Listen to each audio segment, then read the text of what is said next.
Welcome to In With the Old. We are a podcast focused on dispelling myths, building appreciation for God's Word, and helping you rediscover the Old Testament for the life of faith. I'm your host, Tim Howe, and I'm so grateful to be joined today by Dr. Dru Johnson to discuss his new book, Understanding Biblical Law, Skills for Thinking With and Through Torah. Dr. Johnson earned his PhD from the University of St. Andrews. He is a Templeton Senior Research Fellow and Director of the Abrahamic Theistic Origins Project at Wycliffe Hall, University of Oxford. He's also a visiting professor at Hope College, Director of the Center for Hebraic Thought, editor of the Routledge Interdisciplinary Perspectives on Biblical Criticism series, and a host of other accolades that you can find for yourself online. And I'm so excited, Dr. Johnson, to have you here on In With the Old.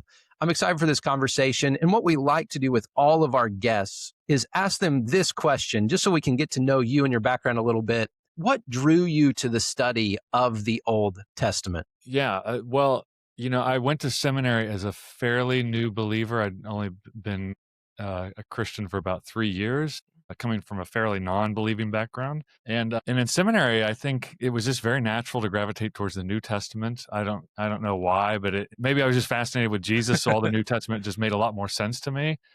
And then when I graduated and started working as a pastor, I realized, I don't really know the Old Testament. And the more I read the New Testament, I realized they keep on referring to everything in the Old Testament. So I kind of made a vow to myself to only preach and teach from the Old Testament for the first couple of years as a pastor, just to force myself to stay in it. And then, of course, I fell in love with everything and realized it was a whole other world. And of course, the more I studied the Old Testament, the more the New Testament came alive to me, came up in 3 dimensions. So yeah, it's kind of where I always fell back to. And I also, probably like you, I just like seeing how you see the intellectual development of a concept in the Old Testament, and then how the New Testament authors pick that up and run with it.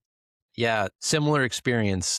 Early in my own studies, I realized if I really want to understand the New Testament, I have to give more attention to the Old. And especially because the New Testament writers, they are picking up on things, they're picking up on traditions and then doing something with them.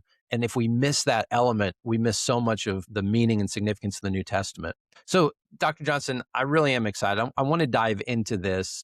As listeners consider this book, a lot of books listeners on the Torah, they approach it from the standpoint of perhaps narrative, beginning in Genesis 1, Genesis 2, moving on to sin in Genesis 3, and then all the way to the end of Deuteronomy, getting us to nearly the promised land. And the narrative focus, the literary focus, those things are very helpful. And Dr. Johnson deals with that in his book, but he really approaches it from a different perspective that I so appreciate, and it's why I wanted to talk to him. He sees the Torah as formational instruction, something given to God's people in order to shape their imaginations. And so, Dr. Johnson, as we think about the Torah, one of the main contentions of your book is that for Western readers especially, as we look at the Torah, we tend to see it through the lens of modern law. And yet you argue that the Torah is really formational instruction as opposed to legislative prohibition, which is what we're usually used to. So how can you help us understand this distinction that is so important as we think about your work? Yeah, that's a good way to frame it. I think the basic issue and it's not just Americans. I mean, you go anywhere where the Western legal tradition has had influence. So even when I'm in Kenya teaching, there's still a strong influence of British law. And of course, Americans are always very influential everywhere in the world. So you'll get it everywhere, just about everywhere. The problem is the framework of law that we bring to the biblical text typically is one that has developed basically since the Roman period, and then went through some transitions in the Enlightenment. And there were attempts to kind of bring biblical views of law into the American enterprise and even England as well. We can talk about maybe why those didn't work as well. But at the end of the day, we just have this very fused view of law that it is essentially rules that we either break or keep. In a liberal democracy like America, where liberal means that we're kind of free to do what we want, it means that unless there's a law that says I cannot do it, then I can do it, which every pastor hates this part of modern law, because you get people in your office going, well, where does it say in the Bible that I can't, do whatever. Mm. I can't gamble. I can't go to the casino, or I can't have sex with my boyfriend, or whatever. And as soon as you're asking a question like that in Scripture, you that should be your signal that, oh, I'm bringing the wrong view of law to the text. And it's nobody's fault. It's just what we're raised with. We just need to realize that they're dealing with an entirely different conception of law, and that would be true in Jesus's day. So when Paul is talking about the law has all of it, sometimes he talks about the law in a very negative way. I think most Pauline scholars would say he's actually talking about this Romanist legal view of the law that has crept into the Mhm. Jewish view of the law in many Mhm. cases. And now they are treating the Torah rather than God's guidance, right? So a great example of this is when Jesus gets confronted about the issue of divorce, and they say, well, Moses said to Mhm. us that man can divorce his wife, right, under these conditions. Interestingly, Jesus does not enter the debate with Moses. He goes straight back to Genesis 1 and Mhm. 2 and says, it was not so from the beginning, which means he sees there's a hierarchy, that you actually should have been able to see this thread developing from creation to what Moses says. You should actually be able to tie those two things together. And that's just very different than the way we think of law. Laws for us are punitive, or they have they have some kind of coercive or punitive force to them. You're going to get in trouble, or you're going to, get locked up or something, or you're going to have a fear of fine. And that's Mhm. basically our own only mechanisms for enforcing law, right? And law has to be enforced. Not that this is entirely Mhm. absent from the Torah, right? You do have some rules that you do have to keep and that you can violate. So it's not like it's not entirely absent, but the thrust of what the law is doing is unique. I think the other big one that I would throw in here is we think of laws as completely independent of each other. Like the Mhm. law on murder has nothing to do with the law on manslaughter. I mean, legally, they have almost nothing to do with each other. And Jonathan Burnside made this point in his book on biblical law: is that there's no rhyme or reason to why modern statutes are in the order that they're in. Mm. You can put them in any order, right? But biblical law actually seems to have some collections within it and some reasoning going on as you work through it Mm. from creation into the giving of the law through Moses. Yeah, such an important point. Dr. Johnson, I appreciated as you approach the legal texts within the Torah, you remind readers that the narrative text also helps shape and interpret the way we read those. And that was a thought I had with Genesis, especially. Sometimes we miss this basic thought that the foundation of the Torah, before you ever get to the laws, is narrative. Right. And I appreciate your introduction. You highlighted the freedom in the creation account, that there are relatively few laws. There's essentially a commandment, don't eat from this tree, but it really is, hey, here's the world that God has given you. Go and live as image bearers of God. But as you read the opening narrative, it's all about community. It's all about family, from Adam and Eve and their relationship as husband and wife, to Cain and Abel and whether or not I'm my brother's keeper. Right. The word brothers mentioned 7 times in the Cain and Abel narrative. Right. You see the family, the familial aspect grow, fall apart, and you see the need for a law. See the need for instruction, but Right. it's all predicated upon a narrative.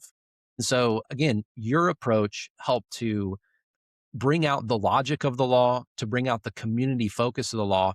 And one of the themes that you really hit on in your book so much is that the impulse, the aspiration of the law is protection of the vulnerable. As we read through the text itself over and over and over again, God's concern is to shape the imagination, to shape the mindset of his people to protect the vulnerable, consider the vulnerable. So maybe you could elaborate on that. You refer to it, I love this in your book, you refer to it as the North Star of Yahweh's aspirations for his people. So can you talk to us a little bit about the protection of the vulnerable in shaping our moral imagination through the law? These protections that you're mentioning, when I teach Old Testament, year in and year out, in the church or in colleges, it's one of the things that I think is most shocking to students is Mhm. it's like they think you say biblical law, their first thought is like bring the hammer of judgment down hard on somebody for doing a very minor thing, right? That's essentially Mhm. their caricature of the law, which you can understand why if you read certain passages and certain parts of the history. You're like, why did God strike that person dead? But nobody is ever asking, like, what's the point of all of this, right? In what way is this a fulfillment of Abraham and his descendants being a blessing to all the families of the earth rather than a curse to all the families of the earth in some way?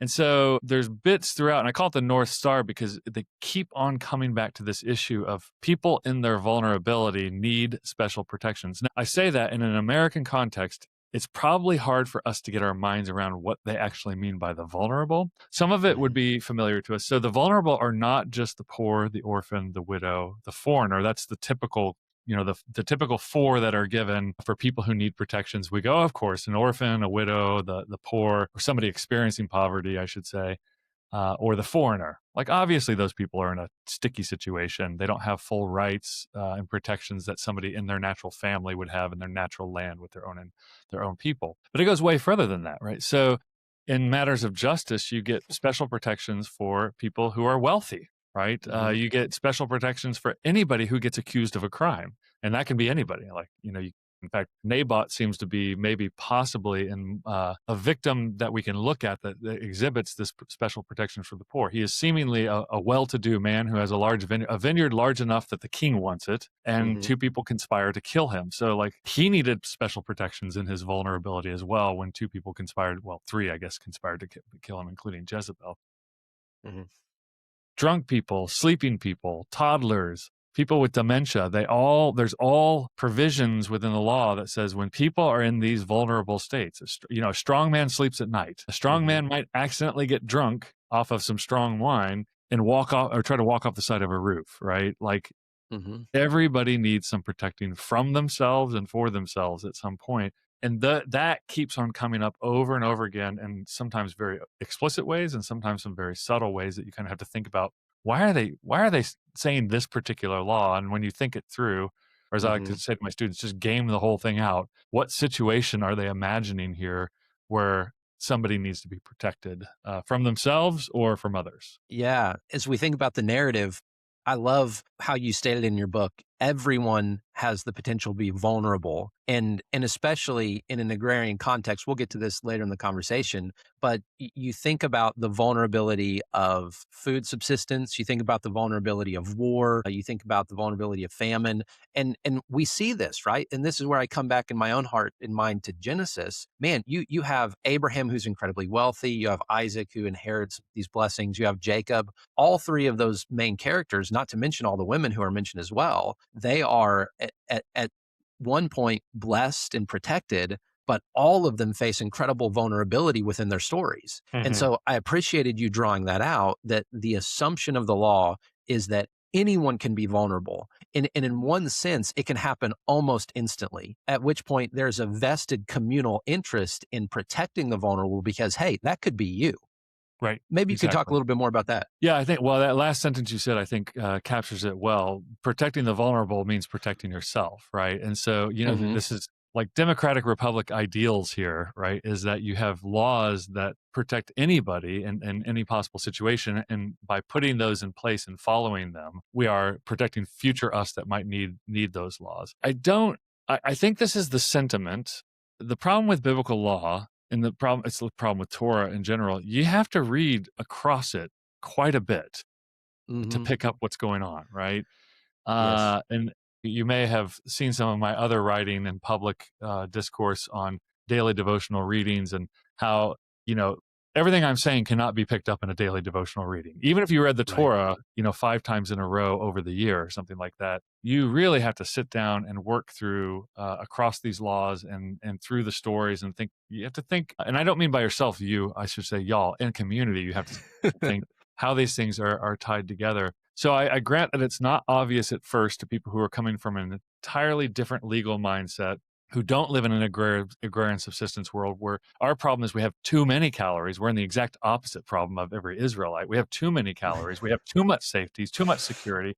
And so now our problems are almost entirely revolving around our leisure and what we do with our leisure time and our leisure money, which turns out creates lots of problems as well. Like, apparently everybody being filthy rich in America doesn't solve all of our problems. So the opposite here is, I'm avoiding the word safety net because I don't think that's, I know there's some like political trigger words here, but I do think that there is this other person thinking that is in the Torah, ironically, it often gets attributed to Jesus, right? So love your neighbor as Hmm. yourself actually ends, a few inches down on the Leviticus scroll as love the foreigner as yourself, right? So it starts with Hmm. something a little bit easier and ends with something a little bit more difficult. You shall have the same laws for the foreigner and the native born.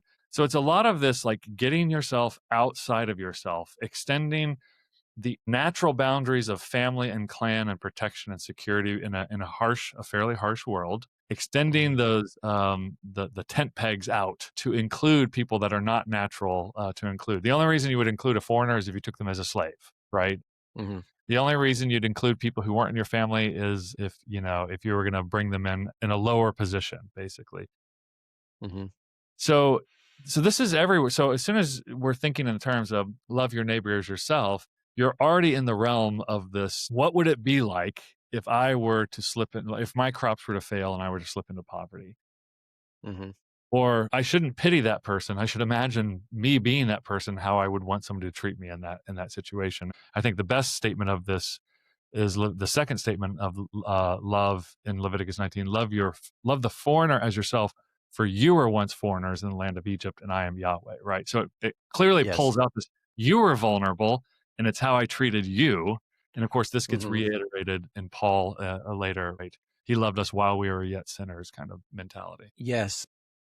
That brings to mind Carmen Imes makes that point in terms of the slavery laws. All of the slavery laws in the Torah are predicated upon, for you were once slaves yourselves. Right. And so even the bin of those laws, we as 21st century modern Westerners look at this and the thought is, well, does the Torah condone slavery? As opposed to, no, there's a particular circumstance where the entire approach to the issue is characterized and colored by their oppression as slaves. Right. And so the approach is fundamentally different. Since you Oh, brought can it I up, can I talk on that slave issue for a second before you go on? yeah, go for Because it. I think it's such an important. I think slave is another. It's so triggering, especially to Americans, because we feel so Yes. guilty about our peculiar history of slavery.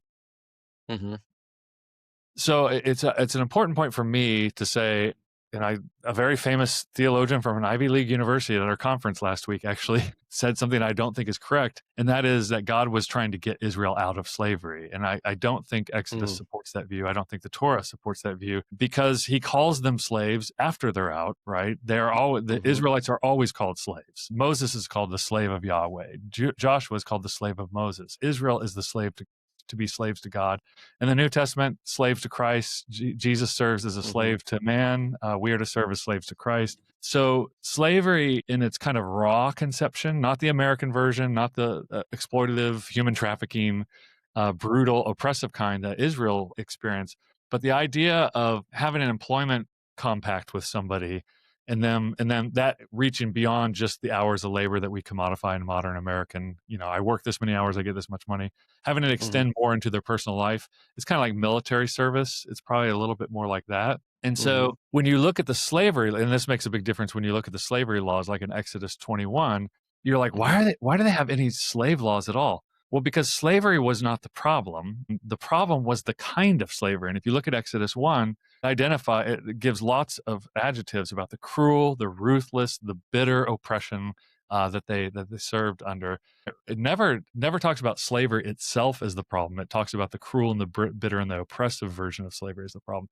So there's a way in Hmm. which we can think of slavery as kind of employment compact plus something else. We don't really have anything like this in modern American life, and we don't really need anything like this in modern American life. But then we can start imagining how slavery could then become oppressive, which is a lot of what those slavery laws are. Is like, this cannot slip into oppression in the same way that you can't do it Hmm. as an employer today.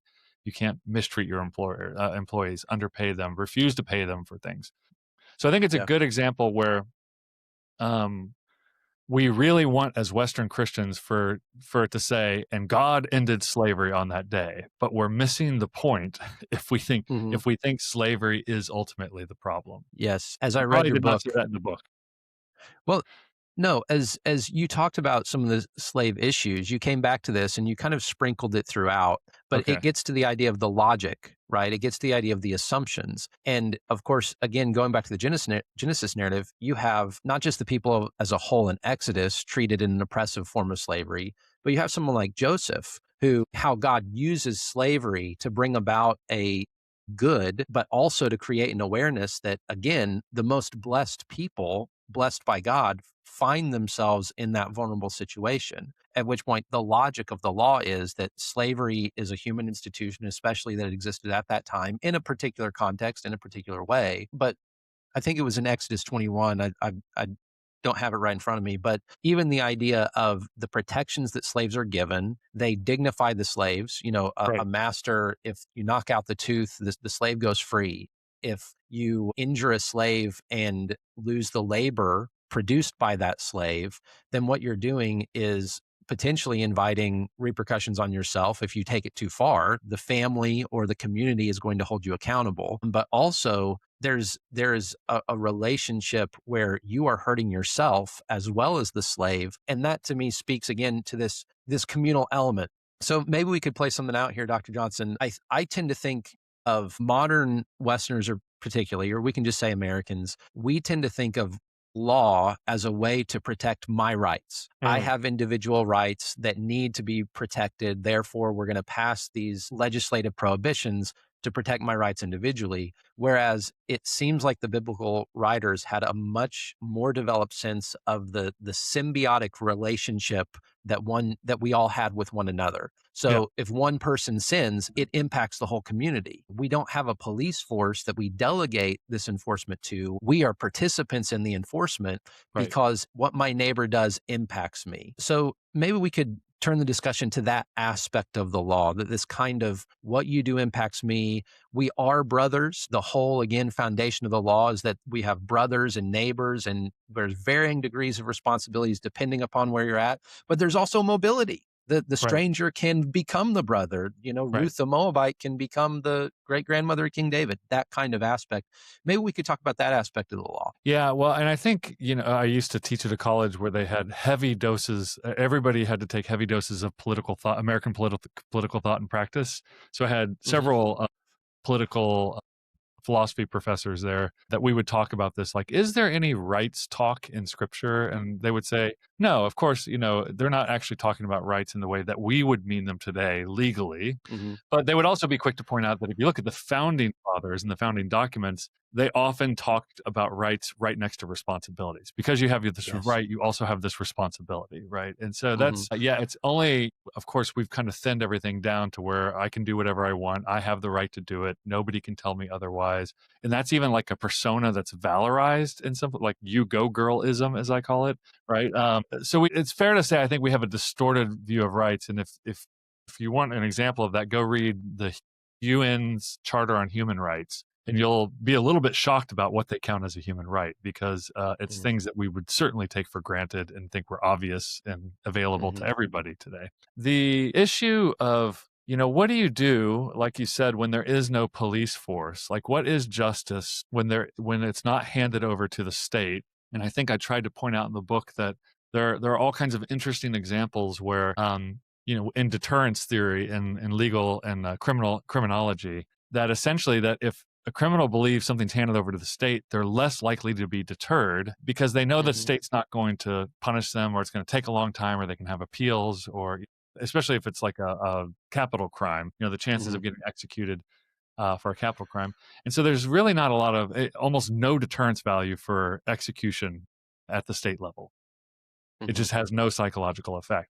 But if you think the brother of the person you killed is going to hunt you down and kill you, that has a very heavy deterrence factor. And so there's all kinds of complicating factors. What about a woman, the daughters of Zelophehad and Numbers, who have Hmm. no brothers and fathers left remaining, right? All men were killed in their clan. Who is going to protect them if they die, right? And seems to be some hints at some answers going on there in the book of Numbers. So you have some borderline cases, but the center mass of the thinking seems to be we as a community have to do the policing. And Hmm. if you've ever been in the majority world where this is kind of the case, there is no government that really is in control, and the village has to kind of take justice into their own hands, that is usually not good. It usually is done haphazardly. People can be accused of things very quickly, and somebody can be beaten or killed before you figure out, like, oh, they didn't actually do this thing that we thought they did, right? So a lot of the law seems to be aiming at that level, that kind of mob mentality, the rashness of justice in a small village where everybody kind of has to live with each other. The other thing that I think is, I'm not celebrating anything. I think it's just the fact that it was, is you can't send anybody away to prison, right? So our view is like, lock them up and send them away, and then we don't have to see them again, which is not true either in American culture, but that's the way we think about it. Here, you have to live with the person who robbed you. Like, they still live down the street, right? Which this happens in some communities, right? The people who harm the community come right back into the community. So a lot of that, what we call criminal law in the biblical law, is focused first on their responsibility to the community and how do they work that off. It's usually through an indentured slavery system. You steal one sheep, you have to pay 4 sheep back. Well, if you stole 1 sheep, you probably don't have 4 sheep. And so now you have to go indenture yourself as a slave to the very person you stole from, where they bring the victim and the perpetrator closer together over time. So it's a different view.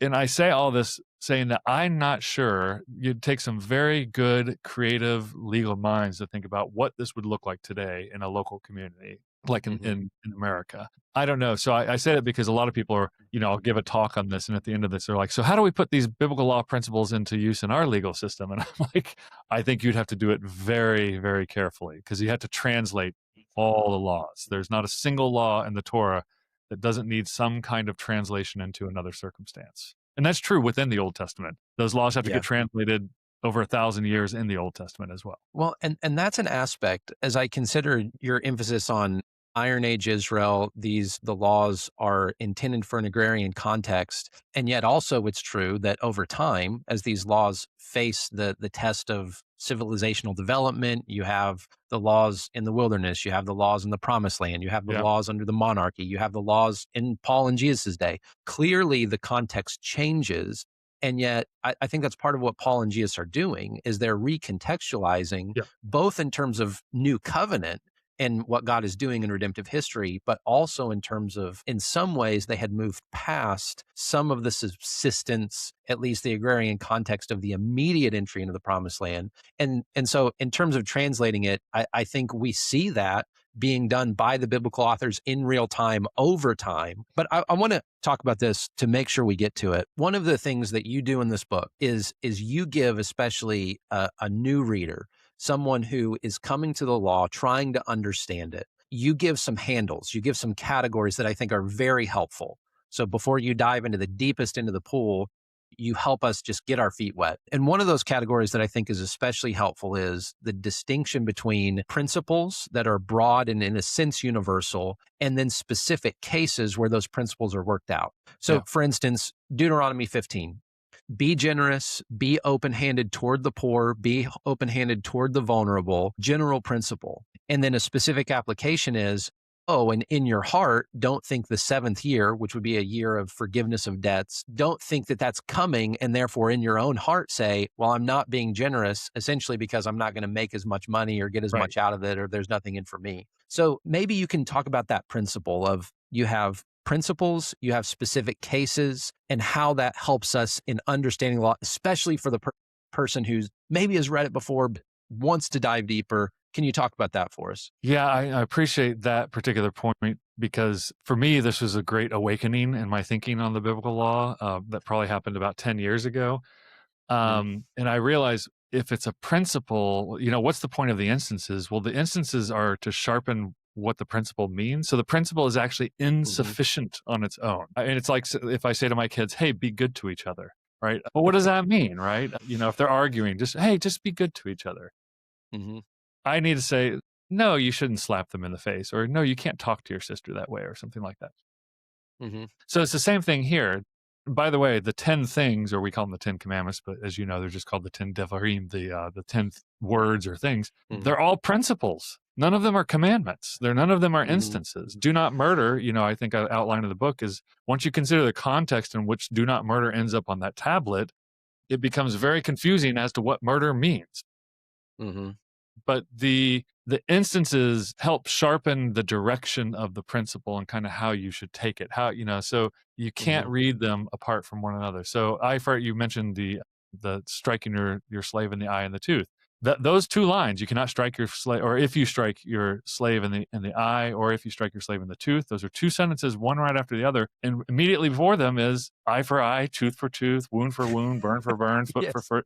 Again, eye for an eye, tooth for tooth. Clearly, a principle, a very confusing principle, because the rabbis, try to work out exactly the they treat it like it's a law, a rule, and they can't Mm-hmm. figure out how it will work. Because as one rabbi says, a blind man would be free to do whatever he wanted in this land, right? So Mm-hmm. but all you have to do is just say, okay, eye for an eye, tooth for tooth. That feels like a principle because we don't think they actually just meant eye and tooth, but it extends to the rest of the body.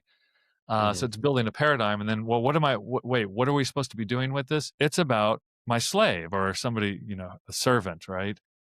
Mm-hmm. So what's interesting to me is you might walk, if you just think of eye for eye, tooth for tooth in general, you might think it's just this brutal, you hit me, you're going to get yours kind of a thing. But Mm-hmm. then as I pointed out in the book, there is no instance of eye for an eye, tooth for tooth in the Bible where the actual recompense is an eye or a tooth or the same thing that got struck. It's always moves into a different realm. The different Mm-hmm. realm here, which is surprising, I think, to most people, including myself, when I kind of first realized this, is the principle is sharpened by two instances that basically say are the one you need to worry about here. You're the one who's going to have power over somebody, and you better not use that power to exploit somebody. And if you do, the very reason that you paid all this money for their services is going to evaporate before your eyes, right? So you lose Yeah. if you touch them. Which again, that alone, eye for an eye, tooth for tooth, and which functionally means you cannot beat people with whom you have power over, which you wonder if this extends then, okay, is this to your wife, your sister, your children, your mother, Mm-hmm. other people who you might be stronger than or have some kind of natural authority over in that culture. If you want to talk about a controversial statement in the Iron Age, ancient Near East, the idea that you cannot hit your slave would have been a radical idea, right? Like you can't Yeah. touch your slave. What? Well, how do you discipline them when they don't do what you tell them to do, right? So okay, so Mm-hmm. that's one of my practical examples. The Torah gives us these principles in order to shape our imagination about cases that are forthcoming but have not been tried yet. In Yes, other words, you have the principle, you have the specific case, but implied in that is that there will be more cases where your moral imagination, your imagination, I think, as you put it, for justice and righteousness, it's being shaped as you think about these things. And so even Deuteronomy 6, right? The Shema, well, teach these things to your children when you rise up or when you lay down or when you go out. It's not about helping them memorize a list of legal codes. It's about their moral imagination being shaped by the principles, being honed by the instances. right, But I think a little bit of N.T. Wright, he talked about this with the New Testament, but a 4-act play where the fifth act is lost, but the first, we're learning to be actors within that world. We're right. learning to have our imagination shaped by that. Another aspect of that, and I know we're running out of time, so I want to move through this quickly, but another aspect that you give here is in the law, oftentimes there are clusters of laws or there are sections of laws that are sort of embedded within other narratives, and they become, in a sense, mutually interpretive. They are listed in such a way that here's 10 instances, but there's 5 other instances you could think of quickly that are not included. And yet again, your imagination is being formed so that when you approach that, you'll approach it with the right instincts. So you can comment on that if you want to. I just want to point it out to the listeners. And then one other thing, as you think about the lex talionis, eye for eye, tooth for tooth, again, I do come back in my own mind to the narrative, especially Genesis 1 through 11, where going back to the language of rights and responsibilities, God says to Cain, again, brother, brother, brother, tailed in the brotherhood relationship are responsibilities that Right. as sin multiplies, then unfortunately, these things do have to be spelled out. To my kids, be kind to one another. Well, then all of a sudden someone slaps, and I have to say, that's not what kindness means. And laws multiply in order to clarify. But I love, again, how you come back over and over again to this is formational for individuals. How do you think? It's formational for communities. How do we think?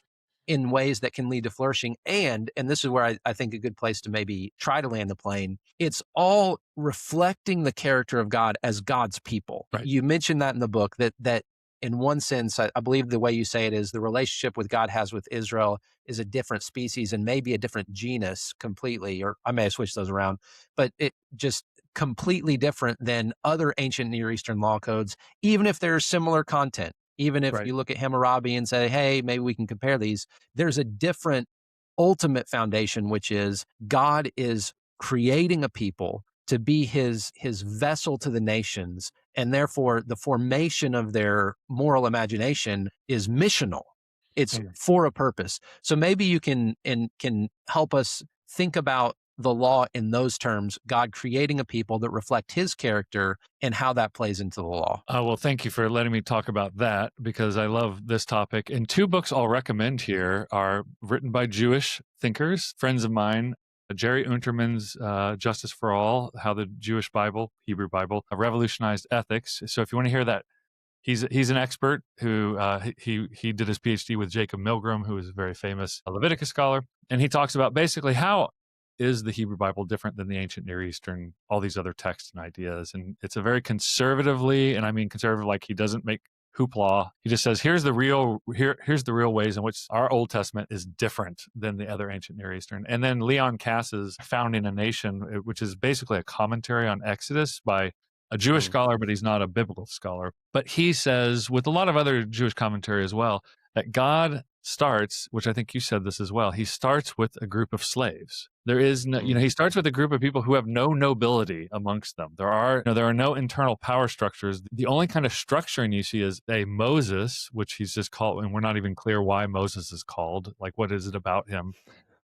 But the only other structures are wise elders, like or the Spirit of mm, God, right? So it's kind of a blank slate technology for starting a nation.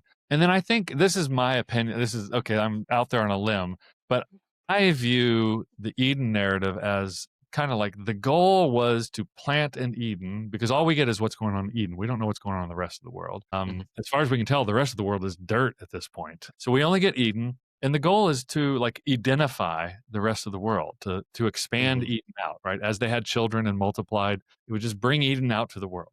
You get the same pattern, it looks like, in Canaan when he brings Israel in to Canaan, where he's coaching them at this point. Like, look, your job is to bring justice and righteousness out into the world. That this is how you're going to be a blessing to all the families of the earth from Genesis 12.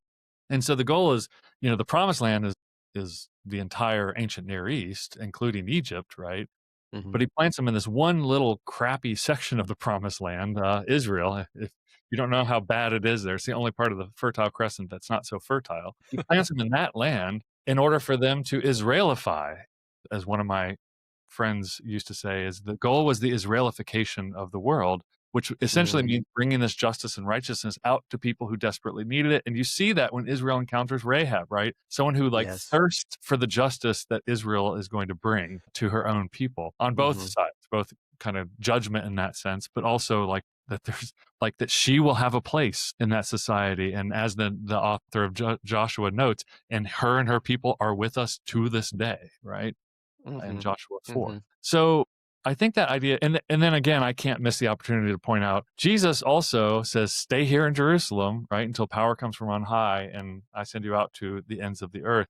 So that kind of mhm, planting and expanding view seems to be what's in mind, which I think then can help us understand some of the harshness, both in the New Testament, Ananias and Sapphira getting struck dead for doing, mhm, a minor lie while they were doing something good. And the same thing with the striking dead of the priest, Nadab and Abihu, the blasphemer. And is if your goal is you're using these people to spread justice and righteousness, and they're not doing the very basics after they witnessed all these signs and wonders that were meant for them to trust God wholly so that they could bring his trustworthy justice out into the world to protect and bring in and beautify the world in some way, then you are toxic to the mission. I think mhm, the example I give in the book is you're like an astronaut on a space station who's gone rogue, who's pulling apart the space station, bolt by bolt. At some mhm, point, if you can't stop them, you're just going to have to send them out the airlock, right? mhm. So there's a little bit of that mentality going on here. And in the mission mindset. And so that I take that Genesis 12, like a lot of biblical theologians do, that being a blessing to all the families of the earth is as serious a theological statement in scripture as you will ever find. I think it's also the reason why God tries to kill Moses. Mm-hmm. Mm-hmm. Pharaoh sought to kill him. And you're like, wait, he sought to kill Moses because his son wasn't circumcised? What's the big deal? Well, if your son isn't circumcised, it might indicate that you're not on board with the mission to go to all the families of the earth. Mm-hmm. That's my best guess in the passage, which is a very strange passage, I'll admit. Yeah. Well, that immediately reminds me that the Israelites, they were learning about God's character both through the Exodus and through the law in the same way that the rest of the world was.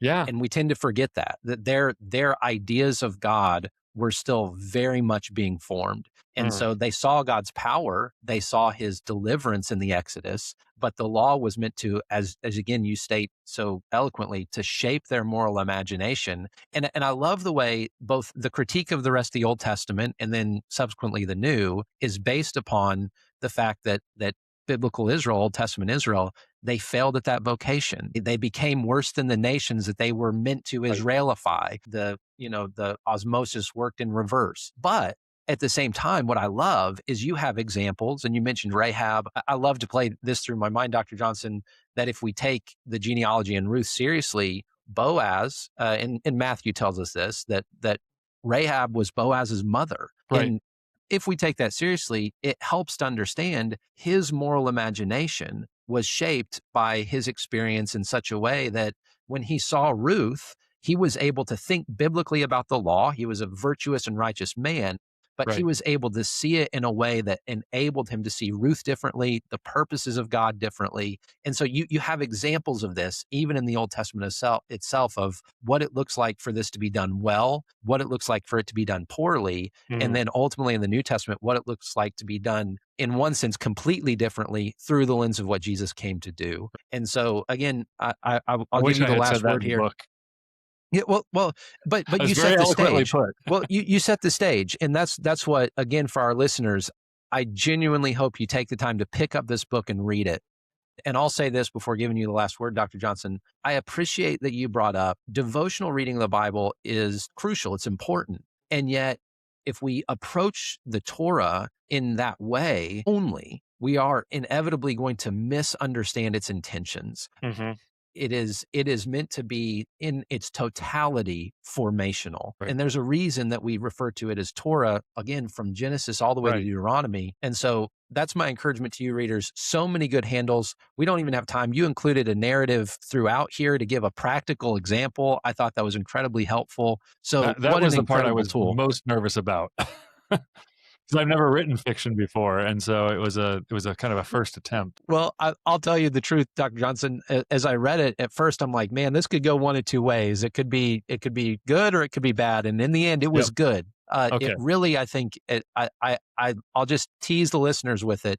If you want a narrative embedded within a nonfiction book to help you understand, Dr. Johnson did that. I did think it was helpful to situate it in real life. Not just what it looks like sitting on our desk in 21st century opulent West, but what would it have looked like? So I commend it. Readers, check out this book. It's going to be helpful to you. And Dr. Johnson, any last words before I wrap this up for us? No, I thank you for giving me the time to talk about it, because I think it's very important. And I think what you said, this issue of formation, even as you're saying it, it struck up some ideas in my mind. If, as Christians, we are not reading scripture in general, Jesus is teaching for sure in the same vein, but also the Torah, if we're not reading it saying, and then looking around in our world and saying, okay, how many cars we own. What would the Torah say about that? What kind of question could we ask to get there to think about? What would be the right question to put to the Torah and to see what it would think about our lives today, or what we're doing in our churches, or thinking about, we love to talk about what's going on politically, or some people do, right? And like, okay, well, what's the Torah's, but like, where would the Torah fall on this, on the issue of vulnerability? And I think you actually would end up in some surprising places that are not so obvious. But it's like you said, it's expecting us to do that work. It gave us the paradigm so that we can extend them into our world. And we do that very poorly, as far as I can tell, because we're not taking the text seriously as formative and educational. And I mean that like it's hard even at a Christian college to get all your different disciplines to see scripture as like an intellectually formative, Hmm. set of text. Yeah. Yeah. Well said. I appreciate again your interdisciplinary approach to these issues, Dr. Johnson. That was very helpful as well. So, for our listeners, again, the book is Understanding Biblical Law Skills for Thinking with and Through Torah. Dr. Johnson, thank you so much for being generous with your time, and check out this book. We hope if you enjoyed this podcast, leave us a rating, a review, share the content with others. We'd love to get the word out about In With the Old. I'll extend my thanks one last time to Dr. Johnson. Thank you so much for being with us today. And to our listeners, until next time, stay cool and stay old.